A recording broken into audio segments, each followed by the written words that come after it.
हर एक चीज़ में एक्सपेंशन होना बहुत अच्छा होता है। खैर वो चाहे पढ़ाई के बारे में हो, चाहे वो किसी चीज़ की खेल के बारे में हो, चाहे वो किसी भी फील्ड में हो। बट यूनिवर्स के मामले में ही उल्टा है, उधर एक्सपेंशन बहुत ही गलत है। हमारे आने वाली जनरेशन शायद ये देख ना पाई या उससे अगली अगली, बट हमें इतना प्रूवन है आज के theoretically, as I believe in science के हिसाब से, साइंस स्टूडेंट के हिसाब से मैं इन चीज़ों में मानता हूँ, एक्सपीरियंस खुद करता हूँ मैं, कि तीन चीज़ें बहुत ज़्यादा पॉसिबल हैं अगर हम एक्सपेंशन को देख के चलें।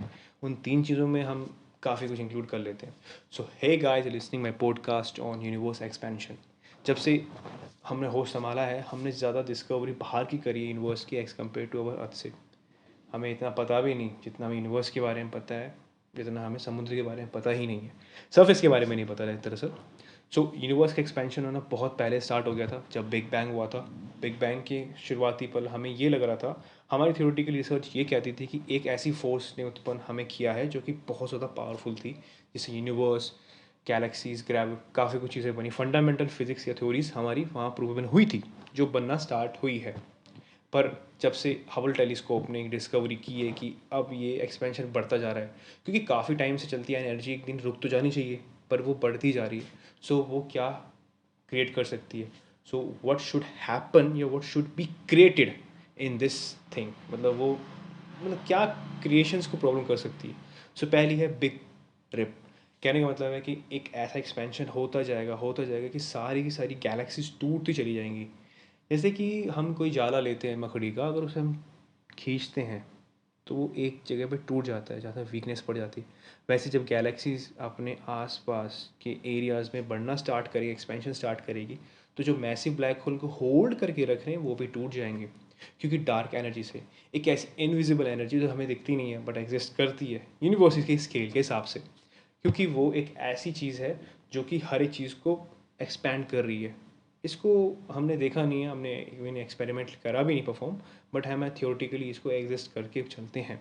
लास्ट टाइम आइंस्टाइन के टाइम पे इनको ईथर बोलते थे, बट आज के टाइम पे ये फैसिनेट वर्ड यूज़ करते हैं। These are dark energy. चीज़ें बढ़ती जा रही हैं और एक्सपैंड होती जा रही हैं। सो ये बिग रेप हो जाएगा। Heat, death and big freeze, ये मेरा फेवरेट है। बिग फ्रीज का मतलब जिस नाम से हमें बता रखा है बिग फ्रीज होता क्या, वैसी है। जितनी ज़्यादा एक्सपेंशन होना स्टार्ट हो जाएगा, बिग फ्रीज का मतलब है वहाँ पर ठंडा हो जाएगा, क्योंकि वहाँ पर सब एटम और सब सब सब एटॉमिक है। एटम्स जो है वो टूटना स्टार्ट और बिखरना स्टार्ट हो रहे हैं। सो उनके बिखरने से हमें पता लगता है कि वहाँ पर ना कोई सूरज रहेगा, ना कोई ऐसी चीज़ नहीं रहेगी जो हीटअप पैदा कर सके। सो हाँ, आने वाले टाइम में यूनिवर्स अपना बिग फ्रीज में जा सकता है। एक शीत लहर, ठंडा बिल्कुल। और हीट डेथ का अलग रेट है, अलग ही वो है, बिल्कुल अल्टरनेटिव है उसका, अगेंस्ट ही मान लो, जहाँ पर हर एक सब एटॉमिक और एटॉमिक पार्टिकल्स बहुत जल्दी स्पीड में एक्सपेंडेड हो जाएंगे, धूल की तरह सारी गैलेक्सी मिट जाएंगी और एक बहुत ही गर्मा माहौल हो जाएगा क्योंकि रेडिएशन से। नेक्स्ट वन है आपका big crunch and big bounce. ये एक बहुत ही सलाहकार आदमियों ने बात करी है और इस पे सब अमल भी करते हैं। पर एक सीक्रेट बात बताऊँ, ये इंडियन माइथोलॉजी में भी एग्जिस्ट करती है। पहले उस पे आते हैं बिग क्रंच और बिग बाउंस में। यहाँ कहने का मतलब है कि हर एक यूनिवर्स जब एक्सपैंड होता है तो वो एक छोटे से एंट्रोपी में आ जाता है। जब हर जगह एंट्रोपी फैल जाती है, तो जब एंट्रोपी एक पॉइंट पे वीक होती है, तो वहाँ पर एक क्वांटम टनलिंग या फिर एक, मतलब बिग बैंग हो सकता है, तो उसको हम बिग बाउंस बोलेंगे। Big crunch, big bounce. पहले एक्सपैंड होगा, फिर वो सिकड़ेगा, मतलब सिकड़ जाएगा, छोटा सा हो जाएगा। Big make his size small, then expanded. ये चीज़ें कंटिन्यू होती रहेगी और आज भी हो रही है।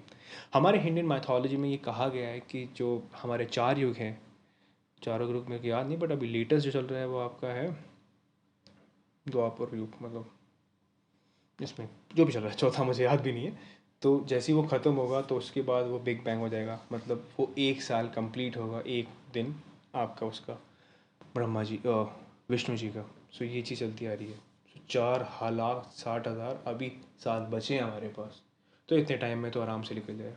सो इंडियन माथोलॉजी काफ़ी कुछ जानती इन चीज़ों के बारे में, और I think you have to follow it, कि आपको फॉलो करना। अगर आप इंडियन मतलब लिसनर्स हो मेरे, सो यू वॉच, मतलब आपको देखना चाहिए चीज़ों के बारे में, क्योंकि इंडियन माइथोलॉजी में काफ़ी कुछ, उन्होंने टाइम ट्रैवलिंग, टाइम टनलिंग, मतलब क्लोनिंग, एयरोप्लेन, सब कुछ बता रखा है। बाहर के जो भी होते हैं as a my foreign friends और द स्कॉलर जो डिस्कवरी करते रहते हैं, we as an Indians we discover at in early stages because we connected to the God. Shri Ramanuja ने भी कहा था कि उन्हें कोई ऐसा कुछ पढ़ाई का शोच नहीं था, बट भगवान उनके सपने में आती थी एज कोई सबकॉन्शियस माइंड जो उनको इक्वेशंस बता के रखती थी, एंड दैट्स इट. आज हम यहाँ पर हैं.